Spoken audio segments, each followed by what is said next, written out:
మాచర్ల మాజీ ఎమ్మెల్యే పిన్నెల్లి ముందస్తు బెయిల్ పిటిషన్లు కొట్టివేసింది ఏపీ హైకోర్టు. దీంతో పిన్నెల్లిని అరెస్టు చేసే అవకాశం ఉంది. ఈవీఎం ధ్వంసంతో పాటు పిన్నెల్లిపై 3 కేసులు నమోదు చేశారు పల్నాడు పోలీసులు. ఈ కేసుల్లో ఇప్పటి వరకు మధ్యంతర ముందస్తు బెయిల్ పొడిగిస్తూ వచ్చింది హైకోర్టు. అయితే ఇటీవలే వాదనలు ముగించి తీర్పు రిజర్వ్ చేసింది. ఇవాళ బెయిల్ రద్దు చేస్తూ తీర్పునిచ్చింది ఏపీ హైకోర్టు.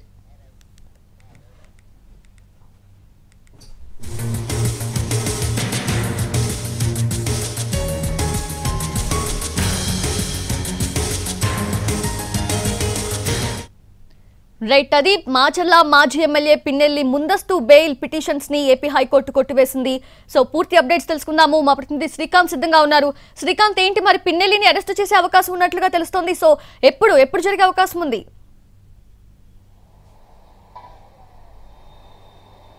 ఎన్నికల సమయంలో పోలింగ్ బూత్ లో ఈవీఎం ధ్వంసం ఘటనకు సంబంధించిన కేసుతో పాటుగా అక్కడే విధులు నిర్వహిస్తున్న సర్కిల్ ఇన్స్పెక్టర్, అదేవిధంగా ఎవరైతే ఆ టీడీపీ ఏజెంట్ మీద కూడా దాడి చేసిన ఈ అంశాలన్నిటికీ సంబంధించి 4 కేసులు మాచర్ల మాజీ ఎమ్మెల్యే పిన్నెల్లి రామకృష్ణారెడ్డి మీద అయితే నమోదు చేయడం కూడా జరిగింది. ఈ కేసులకు సంబంధించి ఆయనకి ఊరటనిస్తూ కూడా గతంలోనే ఏపీ హైకోర్టు కూడా మధ్యంతర ముందస్తు బెయిల్ కూడా ఇచ్చింది. ఎందుకంటే జూన్ 4వ తారీఖున ఎన్నికలకు సంబంధించి కౌంటింగ్ కూడా ఉంది కాబట్టి ఆయన ఆ ఏజెంట్లందరినీ సమన్వయపరచుకోవాలి. ఈ అన్ని అంశాల మీద ఆయన పోటీలో ఉన్న అభ్యర్థిగా ఉన్న నేపథ్యంలో ఆయనకి ఈ కేసు అన్నింటిలో కూడా ఈ గతంలోనే ముందస్తు బెయిల్ ఇచ్చినటువంటి న్యాయస్థానం ఈ రోజున దీనికి సంబంధించిన తీర్పును కూడా వెల్లడించింది. 4 కేసుల్లో కూడా ఇప్పటి వరకు ఉన్నటువంటి ముందస్తు బెయిల్ని ఆ పిటిషన్ డిస్మిస్ చేస్తూ కూడా ఆదేశాలు కూడా ఇవ్వడం జరిగింది. ఈ నేపథ్యంలో ఆయన్ని అరెస్ట్ చేసే అవకాశాలు ఉన్నట్టుగైతే మనకి స్పష్టంగా తెలుస్తుంది. ఇందులో విధుల్లో ఉన్నటువంటి సర్కిల్ ఇన్స్పెక్టర్ మీద దాడి, మరొకటి హత్యాయత్నం కేసు కూడా నమోదు చేశారు.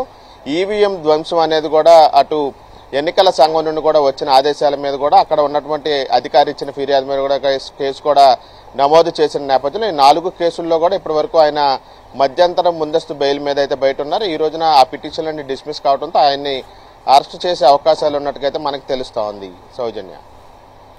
Srikanth, thanks for the live updates.